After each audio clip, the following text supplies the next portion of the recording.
अस्सलाम वालेकुम everyone, my name is Manzoor Ahmed and I am MBBS student. तो आज इस वीडियो में मैं आप लोगों के लिए पीएमसी का सिलेबस एक्सप्लेन करने वाला हूँ। सबसे पहले हम उसके सेक्शन से स्टार्ट करते हैं। सेक्शंस दिए गए हैं structure, weightage and difficulty level. तो सबसे पहले हम इसका स्ट्रक्चर देखेंगे। स्ट्रक्चर में हमें दिया गया है जो टोटल नंबर ऑफ़ एमसीक्यूज़ हमारे पास 210 होंगे एंड ड्यूरेशन ऑफ टाइम हमारे पास होगा 3.5 आवर्स। आपको हर एक क्वेश्चन को सॉल्व करने के लिए 1 मिनट दिया जाएगा। तो जो फॉर्मेट है इस टेस्ट का वो है कंप्यूटर बेस्ड। आपको टैबलेट्स दिए जाएंगे एग्ज़ाम सेंटर में एमसीक्यू सॉल्व करने के लिए। और जो हमारे पास मिनिमम पासिंग मार्क्स है वो है 65%, जो कि आपको 137 एमसीक्यूज़ करेक्ट करने हैं मिनिमम से minimum. And no negative marking, इसमें कोई नेगेटिव मार्किंग नहीं होगा। और दूसरा हमारे पास है वेटेज। तो हमारे पास जो बायोलॉजी दिया गया है इसका जो परसेंटेज है 32 है, और केमिस्ट्री का 26.5, फिज़िक्स का भी सेम है, और इंग्लिश का हमारे पास 10% है, लॉजिकल रीजनिंग का 5 है। और जो total number of MCQs in biology 68 है, और केमिस्ट्री में 56, और फिज़िक्स में भी यही सेम है 56, और इंग्लिश में हमारे पास 20 है, लॉजिकल रीजनिंग में 10 है। ओवरऑल जो एमसीक्यूज़ हमारे पास आईएमडी के टेस्ट में आएंगे 210। और जो हमारे पास सेक्शन में लास्ट में आता है डिफ़िकल्टी लेवल ऑफ एमसीक्यूज़। सबसे पहले है इजी एमसीक्यूज़ जो कि 20 होंगे। ये आप कोई भी स्टूडेंट नॉर्मली एफएससी किया हो ये वो इनको सॉल्व कर सकेगा 20 एमसीक्यूज़ को। और जो मॉडरेट है, आप अगर 80% अपना एफएससी का कोर्स कवर करोगे आप ये 60 भी कर सकते हो। आपका जो मेरिट डिफाइन करने वाले एमसीक्यूज़ होंगे वो है 20 एमसीक्यूज़ जो कि आर्ड में होंगे। ये आपका मेरिट डिफाइन करेंगे। अगर आपने अपना कोर्स पूरा पढ़ा होगा तो फिर ये आप कर सकोगे। एक और चीज़ आप लोगों को ज़हन में रखना है, जो ओवरऑल जितने भी क्वेश्चंस हमारे पास आएंगे उनमें से 70% जो क्वेश्चंस है वो रिकॉल बेस्ड होंगे और 30% एप्लीकेशन बेस्ड होंगे। रिकॉल बेस का क्या मतलब है? रिकॉल बेस से मुराद ये है कि वो आपसे किसी भी फिज़िकल क्वांटिटी का एसआई यूनिट पूछ सकता है या किसी भी बोन का नाम पूछ सकता है। For example development and ageing जो चैप्टर है उसमें कई डिफरेंट टाइप ऑफ बोन्स दिए गए हैं, और उनमें आपसे पूछ सकता है कि कौन से बोन्स पियर है और नॉन पियर है। और एप्लीकेशन का क्या मतलब है? जैसे कि फिज़िक्स में न्यूमेरिकल्स होते हैं या केमिस्ट्री के न्यूमेरिकल्स होते हैं। तो फिर आज मैं इस वीडियो में सिर्फ आप लोगों को बायोलॉजी का बताऊंगा। आप लोगों को बायोलॉजी को कौन से बुक से रीड करना है मैं आप लोगों को रिकमेंड करूंगा। अगर आप बलूचिस्तान आरकेपीकी के स्टूडेंट हो तो फिर आपको जो फेडरल बुक है उसको पढ़ने की बिल्कुल ज़रूरत नहीं है। अगर आप पंजाब और सिंध के स्टूडेंट हो तो आप जो फेडरल का बुक है वो उसको आपको हर हाल में पढ़ना पड़ेगा, क्योंकि जो पंजाब और सिंध के बुक्स है वो बहुत ज़्यादा मुख्तसर होते हैं। उनमें हर चीज़ वो नहीं होता जो फेडरल के बुक में होता है एज़ कम्पेयर टू दैट। तो आप बलूचिस्तान और केपीके की स्टूडेंट हो तो आपको इसलिए फेडरल नहीं पढ़ना चाहिए, क्योंकि जो बलूचिस्तान और केपीके का बुक है वो सेम होता है जो कि हमारे पास फेडरल का बुक है। और अगर बलूचिस्तान और केपीके वाले अपना कोर्स कवर कर लेते हैं तो मैं उनको रिकमेंड करूँगा कि पंजाब के बुक को एक ओवरव्यू दे दे। और आपको ये पूरा सिलेबस कैसे कवर करना है, अगर आप अभी से ही रिवाइज कर रहे हो तो आपको कम से कम सिलेबस को 7 टाइम्स रिवीजन देना है। आपको के जो फर्स्ट 3 रिवीजन होंगे उसमें आपको ऐसा करना है कि जो जितने भी चैप्टर्स दिए गए हैं सिलेबस में उनको पूरा पूरा पढ़ना है, और जितने भी नहीं दिए गए एक्सक्लूड है उनको बिल्कुल भी नहीं पढ़ना है। फॉर एग्जांपल इसको पूरा पूरा किस तरह पढ़ना है, जैसे कि फर्स्ट चैप्टर हमारे पास है बायो एनर्जेटिक्स बायोडाइवर्सिटी। इसमें आपको सिलेबस में कुछ टॉपिक्स इसके एक्सक्लूड होंगे, लेकिन फर्स्ट जो 3 रिवीजन होंगे उसमें आपको क्या करना है, जितने भी एक्सक्लूडेड क्या है टॉपिक्स है यहाँ पे बायोडाइवर्सिटी में वो आपको कवर करना है। और जो कि लास्ट के 4 रिवीजन होंगे उसमें आपको क्या करना है, सिर्फ उन्हीं टॉपिक्स को पढ़ना है जो कि हमारे पास सिलेबस में दिए गए हैं। मुझे पता है सिलेबस आप लोगों के पास पीडीएफ फॉर्म में होगा, तो सबसे पहले जो काम आपको करना है वो ये है कि सिलेबस को प्रिंट करना है, जैसे कि मैंने किया हुआ है। तो स्टार्ट करते हैं बायोलॉजी से।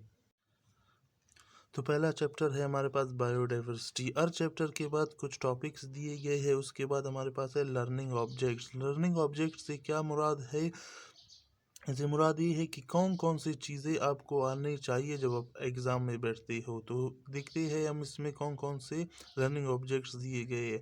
हमारे पास सबसे इम्पोर्टेंस रखने वाला यही लर्निंग ऑब्जेक्ट्स है। ओके, ये जो ऊपर वाले टॉपिक्स दिए गए इनका इतना इम्पोर्टेंस नहीं है। तो फिर देखते हैं जो फर्स्ट है हमारे पास, trust the discovery of the viruses. आपको जो वायरसेस का डिस्कवरी है वो आने चाहिए। Classify the viruses on the basis of their structure. Okay, कौन से वायरस का कौन सा स्ट्रक्चर है ये आपको पता होना चाहिए। नंबर ऑफ द स्ट्रैंड्स, जो कि कौन सा वायरस के पास डीएनए है, आरएनए है, या वो उनके जो स्ट्रैंड है डबल स्ट्रैंडेड है, सिंगल स्ट्रैंडेड, ये आपको पता होना चाहिए। जितने भी वायरसेस हमारे जो कोर्स में दिए गए हैं। और डिजीज़ कौन सा वायरस कौन सा डिजीज़ फैलाता है, और कौन सा वायरस कौन से उस में रहता है। ओके, और जो हमारे पास थर्ड है, identify the symptoms, mood off transmission and causes of viral diseases. हमारे पास जितने भी वायरल डिजीजेज है हमारे बुक में दिए गए हैं, उन सब के सिम्टम्स, ओके, काजेज आपको, और मूड ऑफ ट्रांसमिशन, वो किस तरह ट्रांसमिट होते हैं। ओके, ये सब आप लोगों को इस चैप्टर के आने चाहिए। लेकिन इसमें बहुत सारे जो टॉपिक्स है वो एक्सक्लूड किए गए। जैसे कि मैंने बताया आप लोगों को, फर्स्ट 3 रिवीजन में आप लोगों को ऐसा करना है, जितने भी एक्सक्लूडेड टॉपिक्स है वो सारे पढ़ने हैं। और उसके बाद जब लास्ट में एग्ज़ाम नज़दीक आता है तो वहाँ पे आप लोगों ने सिर्फ इन्हीं टॉपिक्स को पढ़ना है जो सिलेबस में दिए गए हैं। हमारे पास जो सेकंड चैप्टर है बायो एनर्जेटिक्स, जो उसमें लर्निंग ऑब्जेक्ट्स दिए गए हैं। Explain the process of photosynthesis. जो फोटोसिंथेसिस का पूरा प्रोसेस है वो आपको एक्सप्लेन करना है। फॉर एग्जांपल, मतलब इसका जो कॉन्सेप्ट है वो आपको आना चाहिए। और हमारे पास जो सेकंड है, explain the role of factors light, water, carbon dioxide affecting the photosynthesis. Okay, हमारे पास जो जितने भी फैक्टर्स है वो फोटोसिंथेसिस को अफेक्ट कर रहे होते हैं, उनको आपको उनके कॉन्सेप्ट आपको आने चाहिए। फॉर एग्जांपल, जो लाइट है उसका इफेक्ट क्या है photosynthesis, water and carbon dioxide. For आपसे ऐसा पूछा जा सकता है कि जो ऑक्सीजन है वो एनवायरनमेंट में रिलीज होता है ड्यूरिंग फोटोसिंथेसिस, वो कार्बन डाइऑक्साइड से आता है या वाटर से। हमारे पास जो थर्ड है, explain the light dependent and independent phases reaction. हमारे पास लाइट डिपेंडेंट है जो लाइट रिएक्शन है, और लाइट इंडिपेंडेंट है वो डार्क रिएक्शन, जिसको केल्विन साइकिल भी कहा जाता है, उसका भी कॉन्सेप्ट आपको आना चाहिए। Differentiate among electron transport chain, phosphorylation, glycolysis, aerobic and anaerobic respiration.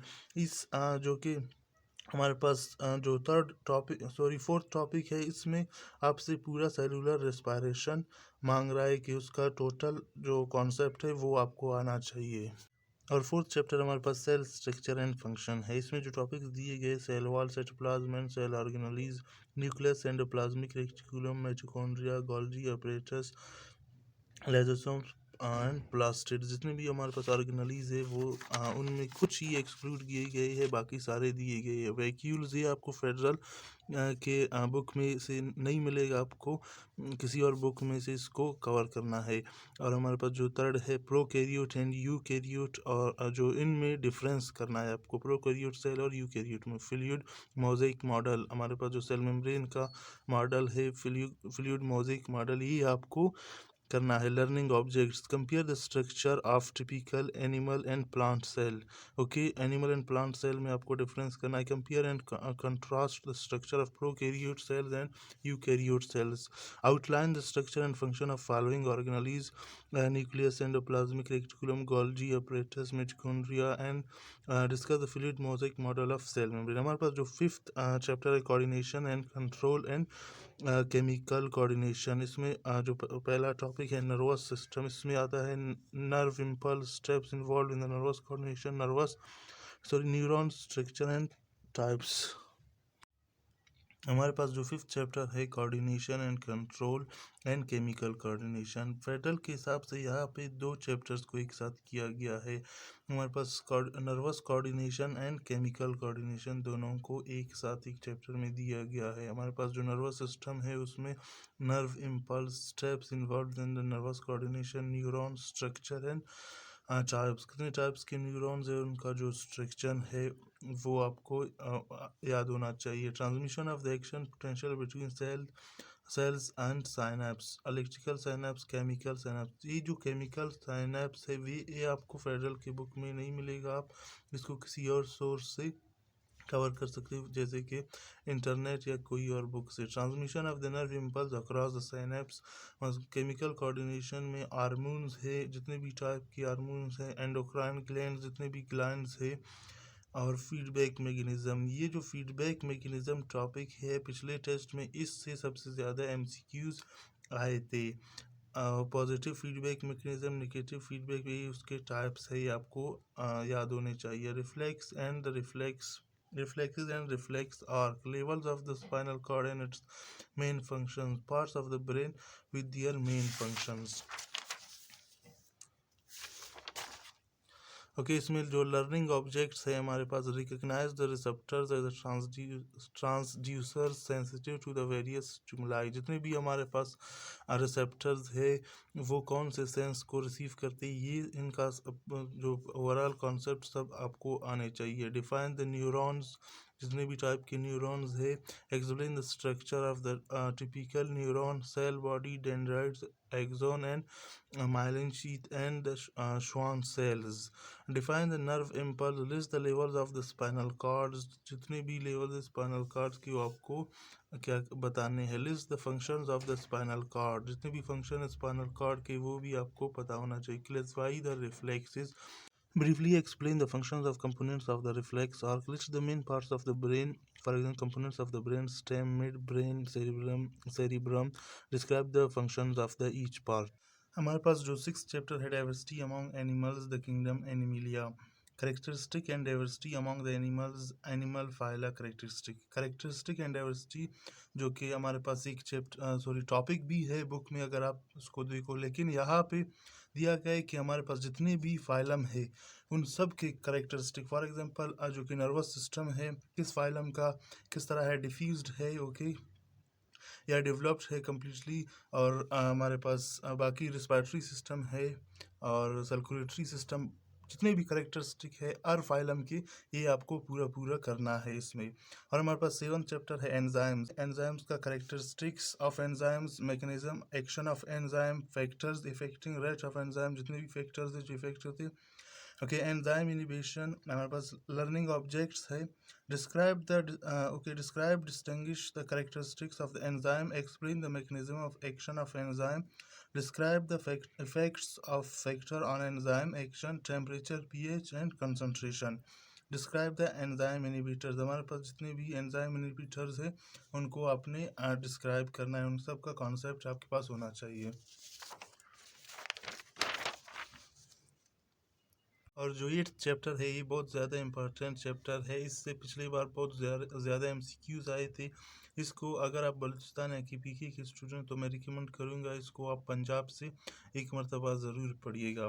Okay, the first है concept of the evolution, inheritance of acquired characters, Darwinism, इससे बहुत ज़्यादा आए थे। डार्विन की थ्योरी से बहुत ज़्यादा क्वेश्चंस आए थे। New Darwinism, evidence of evolution, इसके लर्निंग ऑब्जेक्ट्स देखते। Explain the origin of life according to the concept of evolution, describe the theory of inheritance acquired characters as proposed by Lamarck। Okay, ये बहुत ज़्यादा importance रखता है, इससे बहुत ज़्यादा एमसीक्यूज आए थे। Explain the theory of natural selection as proposed by Darwin, इसका भी बहुत ज़्यादा इंपॉर्टेंस है, पिछली बार इससे एमसीक्यूज बहुत ज़्यादा आए थे।